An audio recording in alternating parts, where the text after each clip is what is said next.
إني اصطفيتك على الناس برسالاتي وبكلامي فخذ ما آتيتك وكن من الشاكرين وكتبنا له في الألواح من كل شيء موعظة وتفصيلا لكل شيء فخذها بقوة وأمر قومك يأخذوا بأحسنها سأريكم دار الفاسقين.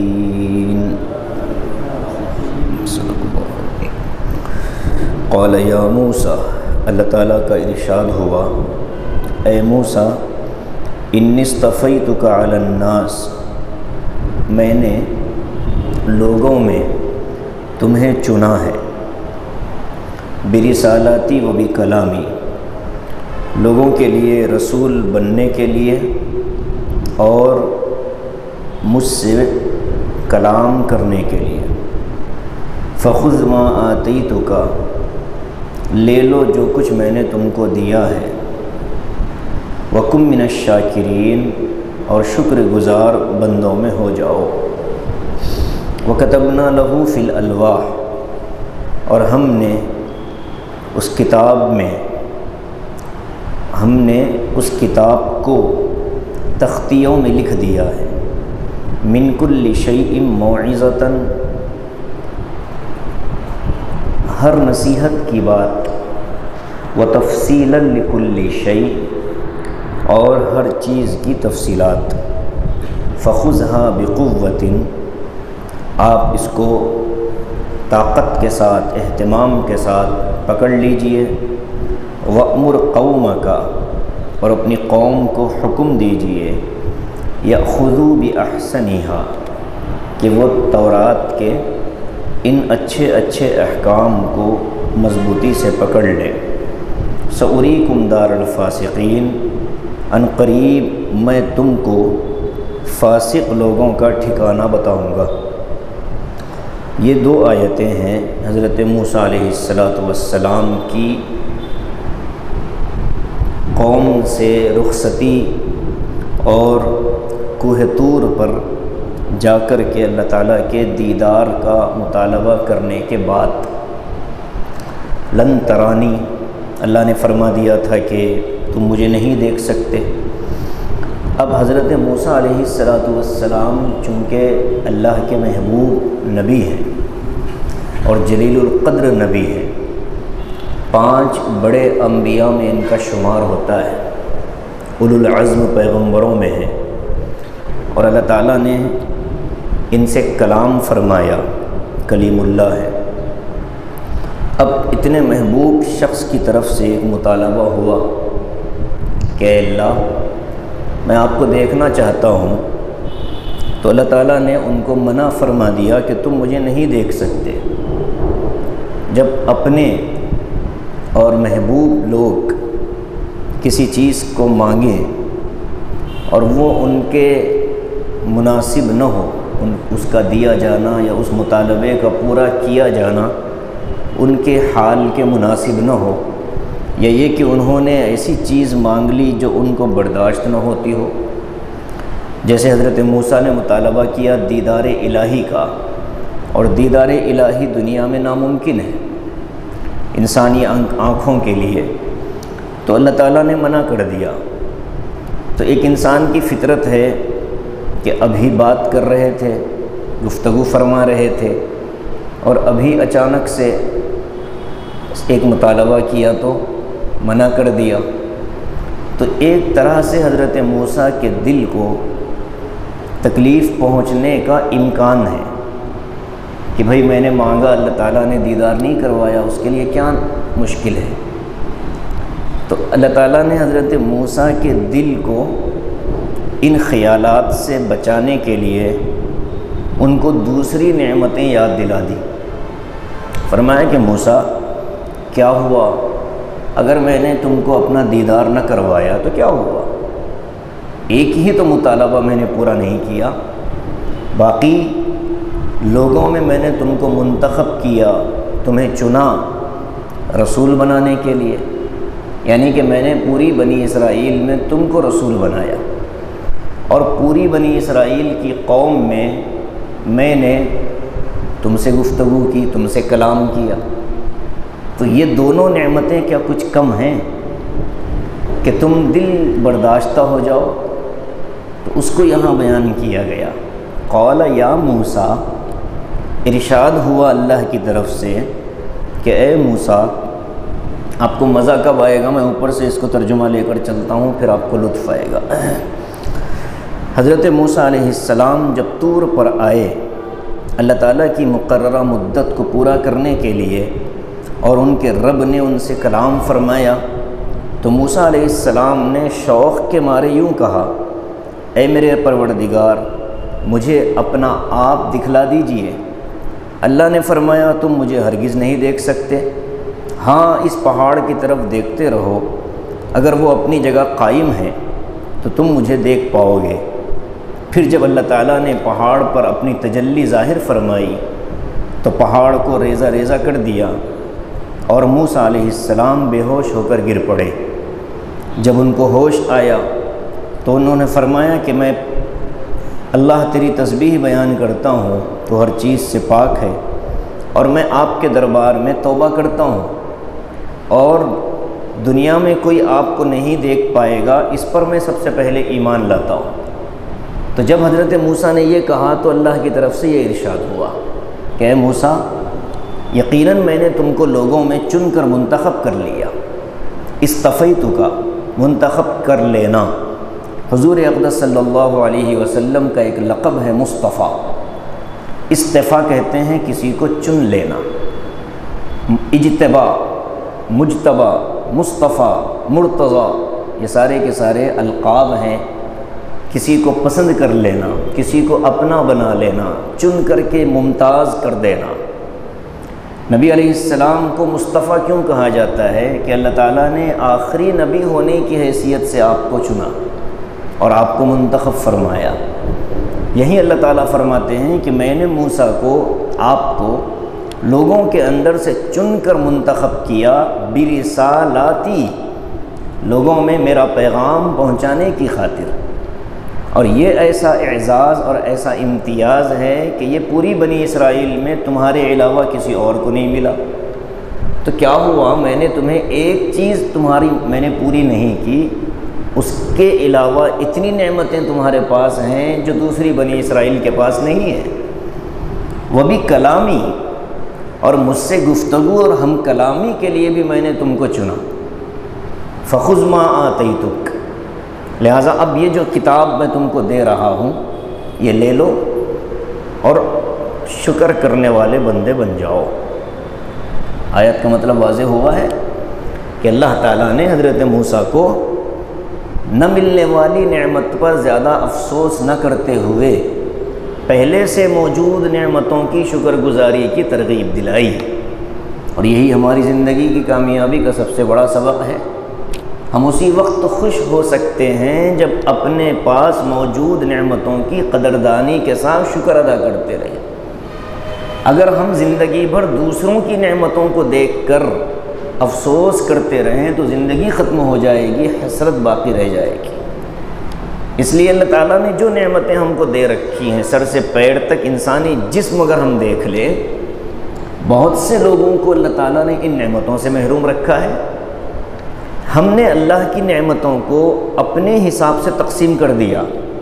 صحت کو ہم نعمت نہیں سمجھتے، فرصت کو ہم نعمت نہیں سمجھتے، اور ہم صحت مند ہونے کے باوجود نعمتوں کی کمی کا رونا رو لیتے ہیں، جبکہ مال کو ہم نعمت سمجھتے ہیں، مالداری کو ہم نعمت سمجھتے ہیں، جبکہ مالداری سے بڑی نعمت صحت ہے۔ مال ہو آدمی کے پاس، صحت نہ ہو تو کس کام کا؟ اور صحت ہے مال نہ ہو تو اللہ تعالیٰ نے اس کو موقع دے رکھا ہے کہ وہ جہاں چاہے جائے، جہاں چاہے آئے، جو چاہے کھائے، کوئی ممانعات نہیں۔ اور مال ہے، صحت نہیں ہے، سب کچھ کھا سکتا ہے، لیکن ممانعات ہے کہ یہ نہیں کھا سکتے، یہ نہیں کھا سکتے، پرہیز کے ساتھ زندگی گزارو۔ تو بنسبت مال کے صحت بہت بڑی نعمت ہے، اور ہم اس کی ناقدری کر دیتے ہیں۔ بیمار ہو جائیں تو فوراً واویلا مچا دیتے ہیں کہ بھئی ہم تو بیمار پڑ گئے، اور جب صحت مندی کا زمانہ ہوتا ہے تو 2 رکعت شکرانہ ہم ادا نہیں کرتے کہ مولا آپ کا شکر ہے، پوری دنیا میں اس وقت بخاروں کا ماحول ہے اور آپ نے ہم کو محفوظ رکھا ہے۔ اور دعا سکھائی حضور نے، جب تم کسی مریض کو دیکھو تو یہ دل میں یہ دعا مانگو، زور سے نہیں، مریض کے سامنے زور سے دعا نہیں مانگنا، یہ والی دوسری دعائیں تو اس کو دینا، لا بأس طہور انشاءاللہ، اذهب البأس رب الناس، اشفی انت الشافی لا شفاء الا شفاءک شفاء لا یغادر سقما، یہ دعا مریض کو دیں، اللہ تعالیٰ شفا دے دے گا آپ کو۔ یہ تو بیماری نعمت ہے، بہت لوگ اس میں ملوث ہوئے اور بہت سوں کو اللہ نے شفا دے دی۔ ہمدردی کی باتیں اس کے سامنے، اور دل میں کیا دعا مانگنا ہے؟ الحمدللہ الذی عافانی مما ابتلاک بہ وفضلنی علی کثیر ممن خلق تفضیلا، اللہ تیرا شکر ہے، یا اس اللہ کا شکر ادا کرتا ہوں اور اس کی حمد بیان کرتا ہوں جس نے مجھے اس بیماری سے بچائے رکھا جس میں اس کو مبتلا کیا ہوا ہے۔ یہ دعا حضور نے مسنون دعاؤں میں بتائی ہے، الحمدللہ الذی عافانی، تمام تعریفیں اس اللہ کے لیے جس نے مجھے عافیت سے رکھا، مما ابتلاک بہ، اس بیماری سے اللہ نے بچائے رکھا جس میں تم کو اللہ نے مبتلا کیا، وفضلنی علی کثیر ممن خلق تفضیلا، اور اپنی مخلوقات میں سے بہت سی مخلوقوں پر مجھ کو اللہ نے فضیلت دے رکھی ہے۔ تو نعمتیں جو موجود ہیں ان کی شکر گزاری اگر ہم نے کرنا شروع کر دیا تو ساری نعمتوں کی قدردانی بھی ہوگی اور زندگی ختم ہو جائے گی، نعمتوں کا شکر ادا نہیں ہو سکتا۔ اللہ تعالیٰ نے اس آیت میں حضرت موسیٰ کو یہی پیغام دیا کہ دیکھو دیدار الہی کی نعمت فی الحال نہیں ملنے والی ہے، تو جنت کا وعدہ ہے، للذین احسنوا الحسنی وزیادہ، کہ جنتیوں کو جنت میں جو نعمتیں ملیں گی وہ تو ملیں گی، اور اس کے بعد ایک اضافی نعمت ملنے والی ہے، وہ ہے دیدار خداوندی، وجوہ یومئذ ناظرہ الی ربہا ناظرہ، قیامت کے دن بہت سے چہرے روشن ہوں گے اور اپنے پروردگار کی طرف دیکھ رہے ہوں گے۔ تو نعمت خداوندی انسان کے ساتھ حاصل ہے، ہر انسان اللہ کی نعمتوں سے مالا مال ہے۔ ہسپتال میں پڑا ہوا مریض بھی اللہ کی نعمتوں کا شکر ادا کرنا چاہیے، اس لیے کہ اس کو اللہ نے بیماری میں مبتلا کر کے اس کے گناہوں کو معاف کرنے کا انتظام کر دیا ہے۔ پریشان حال انسان بھی اللہ کی نعمتوں کا شکر ادا کرے، اس لیے کہ پریشانیاں ڈال کر اللہ تعالیٰ نے اس کو دنیا کی مصیبتوں اور آخرت کے عذاب سے بچا لیا ہے۔ تو کوئی مصیبت اللہ تبارک و تعالیٰ کی ضائع نہیں جاتی، اگر انسان نے اس میں صبر کر لیا اور صبر کے ساتھ جمع رہا تو اللہ تبارک و تعالیٰ اس کو ضرور اجر عطا کرتے ہیں۔ موسیٰ علیہ السلام کو کوہ طور پر بلا کر اللہ نے تورات کی تختیاں عطا فرمائی۔ تورات ایک کتاب ہے جو حضرت موسیٰ پر نازل کی گئی، اللہ تعالیٰ کی 4 بڑی بڑی کتابوں میں سے ایک کتاب ہے۔ تورات، زبور، انجیل اور قرآن مجید عبرانی زبان میں اللہ نے نازل فرمائی۔ آج بھی یہ عبرانی زبان یہودیوں میں استعمال ہے، ہبرو جس کو انگریزی میں کہتے ہیں جی۔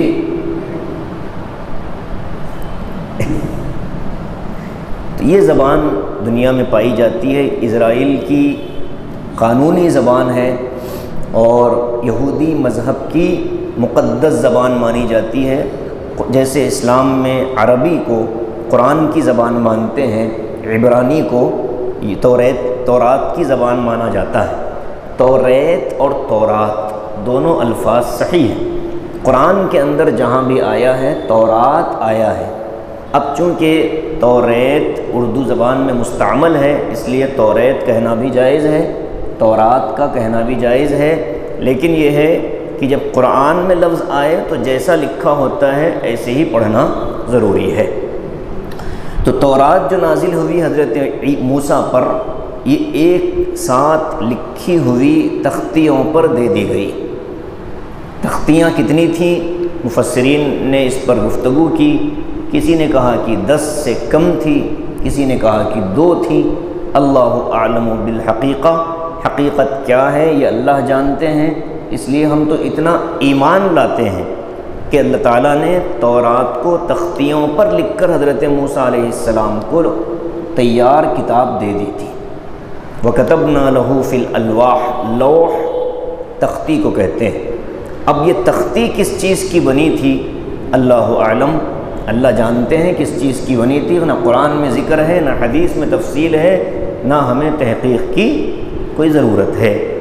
تختی تھی کافی ہے، اب کیا تھی، کیسی تھی، کتنی لمبی تھی، کتنی چوڑی تھی، چونکہ آخرت میں ہم سے یہ سوال ہونے والا نہیں ہے اس لیے ہمیں اس کی تحقیق کی اجازت بھی نہیں ہے۔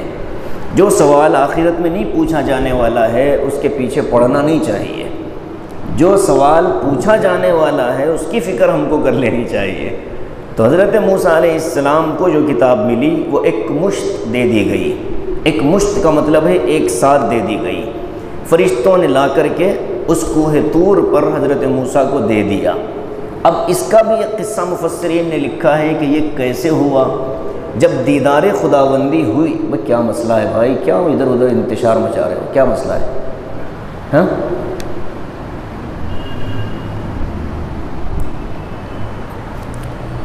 حضرت موسیٰ علیہ السلام کو جب دیدار خداوندی کی بات آئی، حضرت موسیٰ نے واپسی اختیار کر لی تھی۔ جب دیدار نہیں ہوا کہا کہ تم بے ہوش ہو گئے، اور جب بے ہوش ہونے کے بعد دوبارہ اٹھے تو بات مکمل ہو گئی سمجھ کر حضرت موسیٰ واپس آنے لگے کوہ طور سے۔ تو پھر یہ آواز آئی، اے موسیٰ کہاں جا رہے ہو؟ ایک دیدار نہیں ہوا، یہ 2-3 نعمتیں تو میں نے تم کو ابھی دے رکھی ہیں جو پوری دنیا میں کسی اور کو اس وقت حاصل نہیں ہوئی، رکو، اور یہ جو کتاب میں تمہیں دے رہا ہوں یہ تختیاں اٹھاؤ۔ اب وہ تختیاں حضرت موسیٰ کو اس وقت عطا کی گئی۔ وہ تختیاں کیا تھیں؟ کافی بھاری تھی، ہلکی تھیں، اللہ اعلم، موسیٰ علیہ السلام کے ہاتھ میں پہنچ گئی۔ اب اس کو یہاں کیسے بیان کرتے ہیں؟ خذ ما آتیتک، خذ کہتے ہیں کسی چیز کو لے لینے کو، پکڑ لینے کو، اخذا پکڑنا، لینا۔ حضرت موسیٰ علیہ السلام نے تختیاں ہاتھ میں لیں۔ اب اللہ فرماتے ہیں کہ ما آتیتک، اب دیکھو اب تک کی 2 نعمتیں، رسالت اور ہم کلامی، اور یہ تیسری نعمت، یہ 3 نعمتیں ہو گئی۔ اب شکر گزار بندے بن جاؤ۔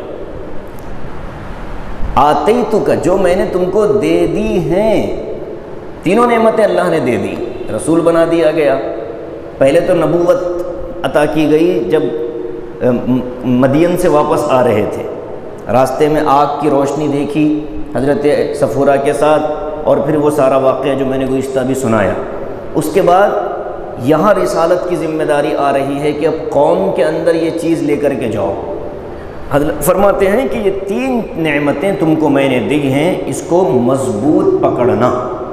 خذ ما آتیتک، مضبوطی سے تھامنا اس کتاب کو۔ تورات اللہ تعالیٰ نے حضرت موسیٰ کو دی، سب سے پہلا حکم حضرت موسیٰ کو ملا کہ اس کتاب کے اندر جو ہم نے نعمتیں رکھی ہیں، نصیحتیں رکھی ہیں، تفصیلات رکھی ہیں حلال اور حرام کی، ان پر تم خود سب سے پہلے عمل کرنا۔ عمل کے اعتبار سے اس کو مضبوط پکڑو اور شکر ادا کرتے رہو کہ اللہ نے مجھ کو نعمتیں عطا فرمائی۔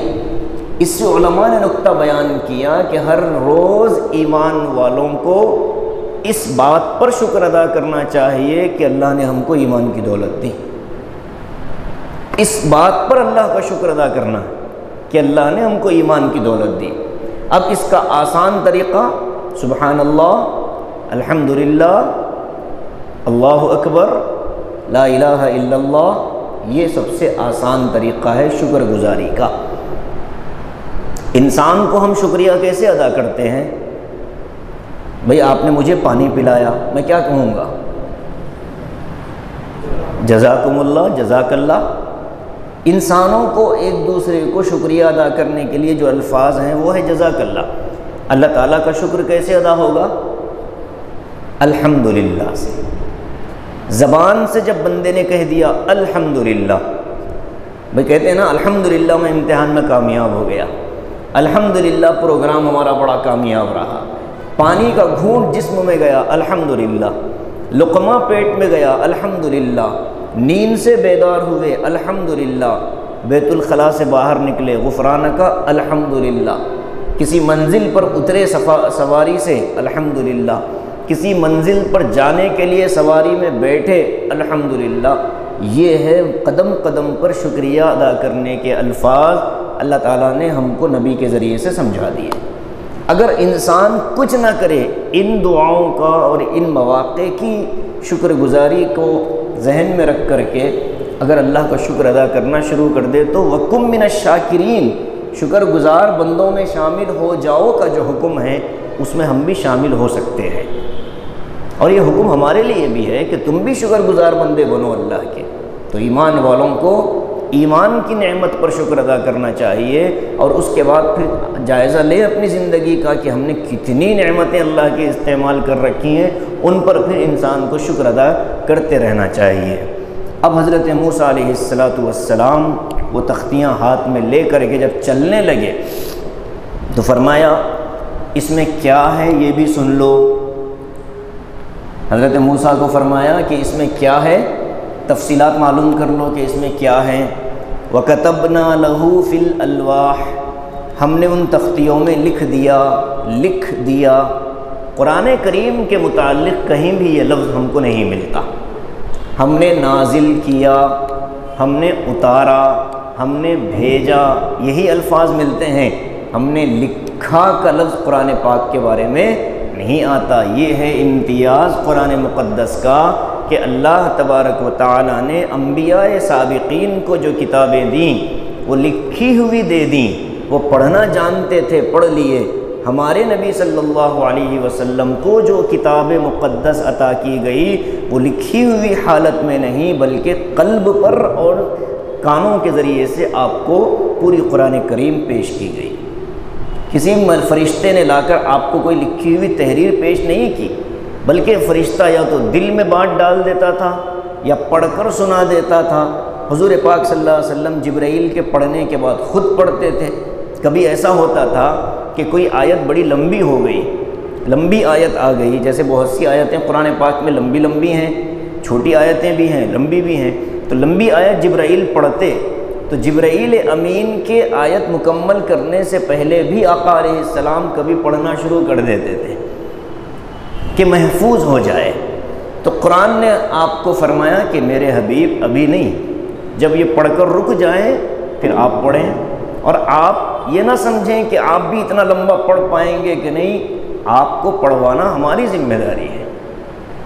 فَإِذَا قَرَأْنَاهُ فَاتَّبِعْ قُرْآنَهُ فَإِذَا قَرَأْنَاهُ فَاتَّبِعْ قُرْآنَهُ لَا تُحَرِّكْ بِهِ لِسَانَكَ لِتَعْجَلَ بِهِ، اپنی زبان کو جبرائیل جب پڑھ رہے ہوں تو تم مت پڑھیے، آپ مت پڑھیے تاکہ آپ بھی جلدی سے یاد کر لیں، نہیں،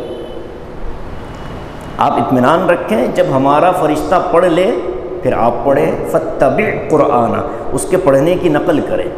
ثُمَّ إِنَّ عَلَيْنَا بَيَانَ، اس لیے کہ اس کا جمع کرنا آپ کے سینے میں یہ ہماری ذمہ داری ہے، اور اس کو آگے پہنچانا بھی ہماری ذمہ داری ہے، بس آپ جبرائیل کا پڑھنا۔ تو ایک طریقہ تو جبرائیل پڑھتے تھے، حضور پاک صلی اللہ علیہ وسلم اس کو دہراتے تھے، یاد ہو جاتا تھا آپ کو۔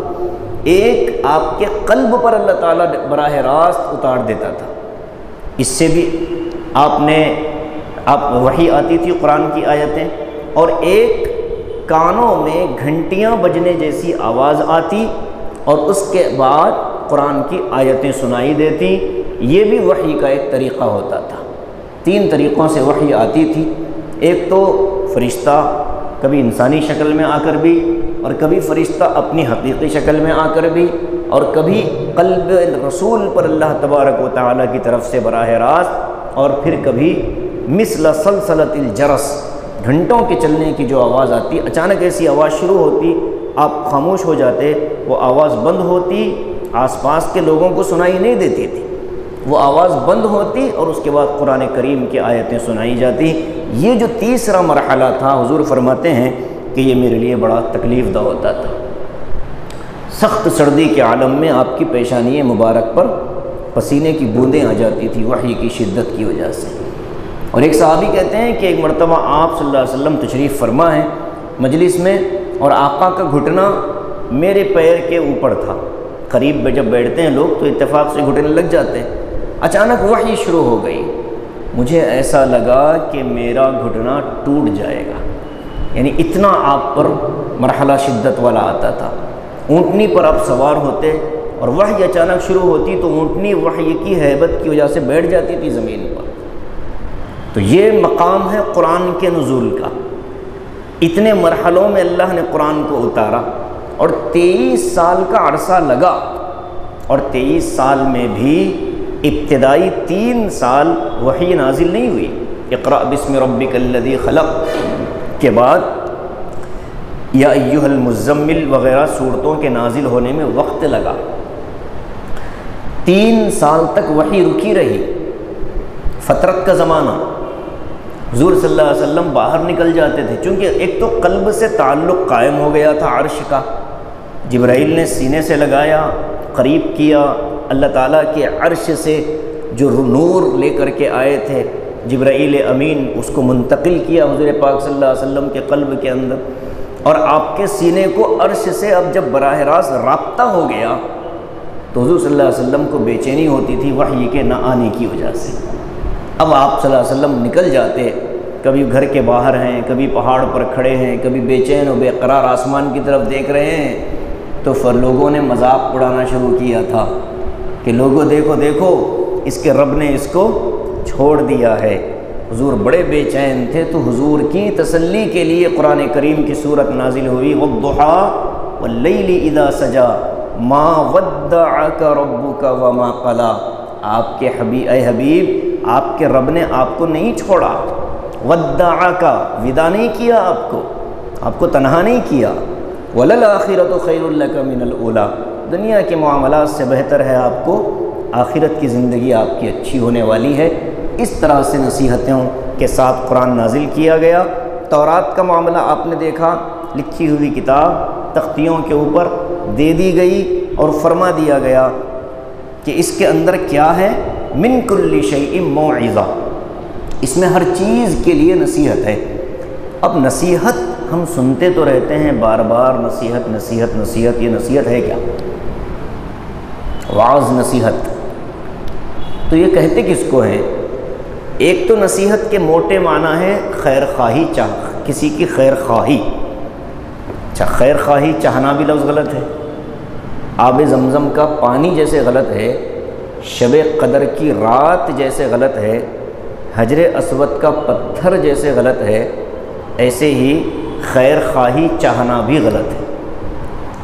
حجر اسود کالا پتھر، شب قدر قدر والی رات، اب شب جب آ جائے تو پھر رات کو الگ سے بیان کرنا نہیں چاہیے۔ خیر خواہی کا بھی یہی معاملہ ہے، خیر بھلائی، خواہی چاہنا۔ جب یہ لفظ اس میں داخل ہو گیا تو ہماری بھی زبان سے اس طرح کے جملے کبھی نکل جاتے ہیں۔ نصیحت کا موٹا سا معنی ہے کسی کی بھلائی چاہنا، کسی کے بارے میں اچھا گمان رکھ کر کے اس کو مشورہ دینا، دنیاوی اعتبار سے ہو یا دینی اعتبار سے ہو، اخروی اعتبار سے ہو۔ نصیحت دونوں میدانوں کی ہوتی ہے۔ والد نے بیٹے کو بلا کر کہا کہ بیٹا فلاں لوگوں کے ساتھ مت جاؤ، نصیحت ہے۔ نصیحت کے لیے ماحول بنانا، لوگوں کو جمع کرنا اور یہ ساری ضرورت نہیں۔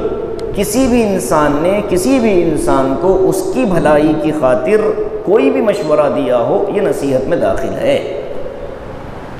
اور حدیث پر عمل ہو رہا ہے۔ اللہ کے رسول صلی اللہ علیہ وسلم نے کیا فرمایا کہ دین نصیحت ہے، پوچھا کس کے لیے یا رسول اللہ؟ فرمایا کہ بھائی ہر آدمی ایک دوسرے کے لیے، اللہ کے لیے، رسول کے لیے، ایک مسلمان دوسرے مسلمان کی بھلائی چاہے تو اس میں یہ بھی داخل ہے۔ جیسے بارش ہو رہی ہو اور لوگوں کو مشورہ دیا جائے کہ میری رائے یہ ہے کہ آپ نہ جائیں سفر میں، یہ بھی نصیحت اور خیر خواہی ہے، اس پر بھی ثواب ملے گا۔ ایک معنی جو علمی اعتبار سے ہے وہ کیا ہے؟ جہالت کی تاریکیوں کو علم کی روشنی سے دور کر دینا نصیحت ہے۔ شاہ ولی اللہ صاحب محدث دہلوی رحمۃ اللہ علیہ نے فرمایا کہ جہالت کی تاریکیوں کو، تاریکی اندھیرا، جہالت کی تاریکیوں کو علم کی روشنی سے دور کرنا یہ نصیحت ہے اور وعظ ہے۔ اب بیان جو ہوتا ہے اہل علم کا، علماء کا، اس میں حضرت تھانوی رحمۃ اللہ علیہ کا فتویٰ یہ ہے، وعظ کے سلسلے میں حضرت تھانوی فرماتے ہیں کہ جو بندہ اہل نہ ہو، عالم نہ ہو، اس کو وعظ کہنا جائز نہیں۔ جب غیر علماء اور غیر اہل وعظ اور بیان کرنے لگیں تو پھر جہالت پھیلے گی، علم نہیں پھیلے گا، جہالت۔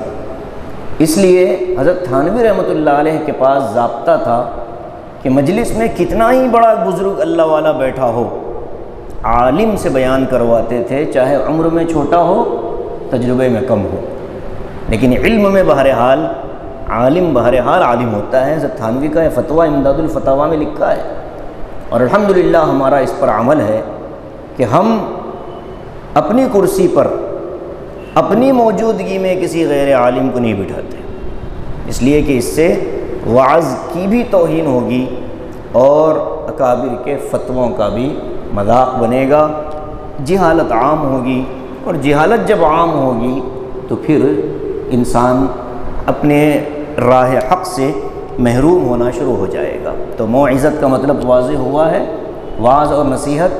تو اس کتاب میں پہلی چیز من کل شیء موعظہ، ہر چیز کی نصیحت۔ اب یہاں رک کر ایک بات اور سمجھیں، یہ بہت بڑی بات ہے کہ اللہ تعالیٰ تو فرماتے ہیں من کل شیء، جب کل کا لفظ آ جاتا ہے تو ساری چیزیں اس میں آنی چاہیے، جبکہ ایسی بات نہیں ہے۔ کیوں؟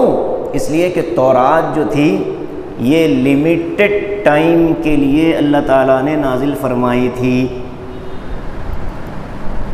جب تک اللہ کو منظور تھا تورات محفوظ رہی، جب اللہ کو منظور نہیں رہا تو تورات کی حفاظت بھی ختم کر دی گئی۔ تو تورات آج اگر کوئی یہودی اس آیت کو بنیاد بنا کر یہ کہے گا کہ اس میں تو ہر چیز کی نصیحت موجود ہے، لہٰذا آج جو تورات دنیا میں ہے اس کو عمل میں لایا جائے، تو اس کو مانا نہیں جائے گا۔ یہ کہا جائے گا کہ یہ من کل شیء موعظۃ کا تعلق تمہارے حضرت موسیٰ علیہ السلام کے زمانے کے ساتھ ہے، یعنی حضرت موسیٰ کے دور میں بنی اسرائیل کے لیے جو چیزیں ضرورت کی تھیں اور فائدہ مند تھیں، ان تمام چیزوں کو اللہ نے اس میں بیان کیا تھا۔ ارے بات سمجھ رہے کہ نہیں؟ اعتراض حل ہوا؟ نہیں ہوا؟ بنی اسرائیل کے زمانے میں ان کے فائدے کے لیے، ان کی خیر خواہی کے لیے جتنی چیزیں ضروری تھیں اللہ پاک نے وہ ساری تورات کے اندر رکھی تھیں۔ بعد کے زمانے والوں کی پریشانیوں اور مسائل کو حل کرنے کی صلاحیت تورات میں اللہ نے نہیں رکھی، یہ مطلب ہے اس کا۔ اور وَتَفْصِيلًا لِكُلِّ شَيْءٍ، اور شرعی احکام کی تفصیلات اس میں بیان کر دی گئی۔ میں نے اس سے پہلے بتلایا تھا کہ تورات قانون کی کتاب تھی، تورات قانون کی کتاب تھی، اور قانون میں تفصیلات، جزئیات سارے کے سارے بیان کیے جاتے ہیں کہ یہ ہے اس کا یہ سیکشن، پھر یہ سیکشن، اس کی یہ ذیلی عناوین، پھر یہ ذیلی عناوین۔ قانون کی کتاب تھی، اور زندگی گزارنے کے لیے حلال اور حرام کی معلومات کے حد تک جتنی تفصیلات ایک انسان کو ہونی ضروری ہوتی ہیں وہ ساری اس علاقے اور اس زمین اور اس زمانے کے اعتبار سے اللہ نے محفوظ کر رکھی تھی تورات کے اندر۔ یہ تفصیلات سمجھا دیں، کتاب کا تعارف بھی کروا دیا کہ کتاب میں کیا ہے۔ فخذھا بقوہ، اب حکم دیتے ہیں مضبوطی سے پکڑنا، کہ کہیں کوئی حکم پکڑے کوئی حکم چھوڑے نہیں، مضبوط پکڑو۔ وَأْمُرْ قَوْمَكَ يَأْخُذُوا بِأَحْسَنِهَا، اور اپنی قوم کو بھی جا کر یہ حکم دے دو کہ وہ بھی اس کو مضبوطی سے پکڑیں۔ بِأَحْسَنِهَا، اس میں جو اچھی اچھی باتیں ہیں ان کو اختیار کریں۔ اب ایک انسان کے ذہن میں یہ سوال پیدا ہوتا ہے کہ اچھی اچھی باتیں ہیں کا مطلب کچھ خراب بھی ہوں گی؟ یہ تو سوال آتا ہے نا۔ اس کو اس انداز میں سمجھیں جیسے کوئی شخص یہ کہے کسی اور سے کہ بھئی دیکھو میں نے سارے اچھے اچھے پھل آپ کو دے دیے، میں نے اس میں سارے اچھے اچھے پھل جمع کر کے دے دیے، سارے اچھے اچھے کپڑے میں نے آپ کے حج کے سفر کے لیے نکال لیے، سارے اچھے اچھے دوست میں نے بلا لیے، سارے اچھے اچھے میں نے اپنے چیزوں کو الگ کر لیا۔ بات سمجھ رہے؟ تو اس کا مطلب یہ تھوڑا ہی ہوتا ہے کہ ان اچھے کپڑوں کے اندر کوئی خراب کپڑا بھی آ گیا، نہیں ہوگا نا اس کا یہ مطلب۔ یہی اس آیت کا مطلب بیان کیا گیا ہے کہ بِأَحْسَنِهَا فرما کر اللہ فرماتے ہیں کہ تورات کے اندر جتنے احکام ہیں وہ تمہارے لیے بہترین احکام ہیں، اچھے اچھے احکام میں نے تم کو اس کتاب میں دیے ہیں، اس پر عمل کرو اور یہ بات تم اپنی قوم کو بتاؤ۔ آگے فرماتے ہیں سَأُرِيكُمْ دَارَ الْفَاسِقِينَ، ہم ان قریب تم کو فاسق لوگوں کا ٹھکانہ بتانے والے ہیں۔ یہ فاسقین کا ٹھکانہ کیا ہے؟ ایک مطلب تو جہنم ہے کہ جب تم جنت میں جاؤ گے ان احکام پر عمل کر کے تو تم کو پتہ چلے گا کہ انکار کرنے والے اور گنہگار لوگ کہاں پڑے ہیں۔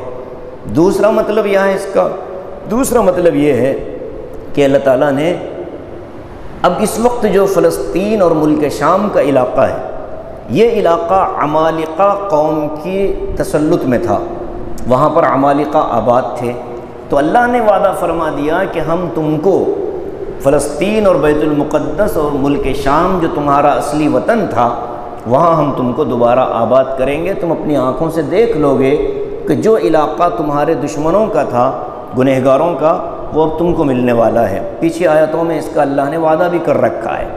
تیسرا مطلب کیا ہے؟ تیسرا مطلب یہ بیان کیا گیا کہ اللہ تعالیٰ نے ان لوگوں سے یہ بھی وعدہ کیا ہے کہ مصر بھی تمہیں دوبارہ مل جائے گا، یعنی جس علاقے میں تم غلام بن کر رہتے تھے وہاں تم مالک بن کر رہو گے، اور تم اپنی آنکھوں سے دیکھو گے کہ کیسے فرعون کے محلات کھنڈروں کے اندر تبدیل ہو چکے ہیں۔ ایک مطلب اور بیان کیا گیا کہ قوم عاد اور قوم سمود کی بستیاں جو عرب کے علاقوں میں پائی جاتی ہیں وہ بھی تم اپنی آنکھوں سے دیکھو گے اور تمہیں پتہ چلے گا کہ اللہ تعالیٰ کے نافرمانوں کی بستیاں کیسی اجاڑ دی جاتی ہیں۔ یہ ضابطہ ہے دنیا کا، قوم اللہ کی فرما بردار رہے گی، قوموں کی تہذیبیں باقی رہیں گی، قوموں کی زندگی چلتی رہے گی، اور جب قوم اللہ کی نافرمانی پر آ جائے گی تو ان کی تہذیبیں کھنڈروں میں تبدیل ہو جائیں گی، ان کے محلات ویران ہوتے چلے جائیں گے، اور مسلمان قوم ہی دنیا کی واحد قوم ہیں کہ جس کا 1400 سال سے اب تک تسلسل کے ساتھ اس کی تہذیب چلی آ رہی ہے۔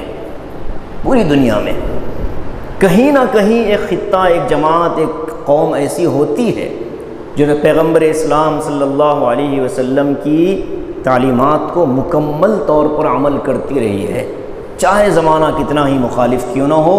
حضور نے فرمایا ایک جماعت میری امت میں ایسی رہے گی کہ جو ہمیشہ حق پر قائم رہے گی، ان کو کوئی طاقت حق سے ہٹا نہیں سکتی۔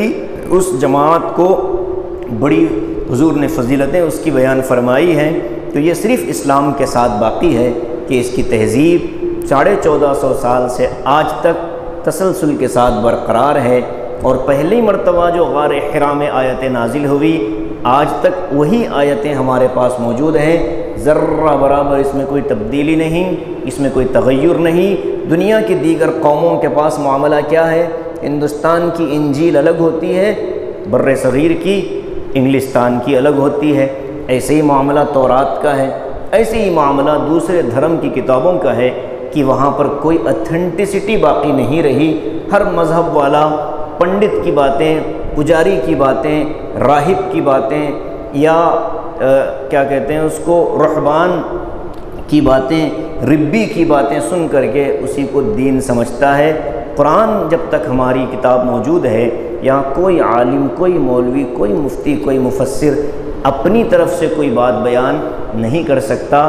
یہ ہے سأریکم دار الفاسقین کا مطلب کہ اللہ تعالیٰ نے ان کو بتا دیا کہ اگر تم نے تورات کے ملنے کے بعد عمل نہیں کیا تو جیسے تم سے پہلی قوموں کو ہلاک کیا گیا ایسے اللہ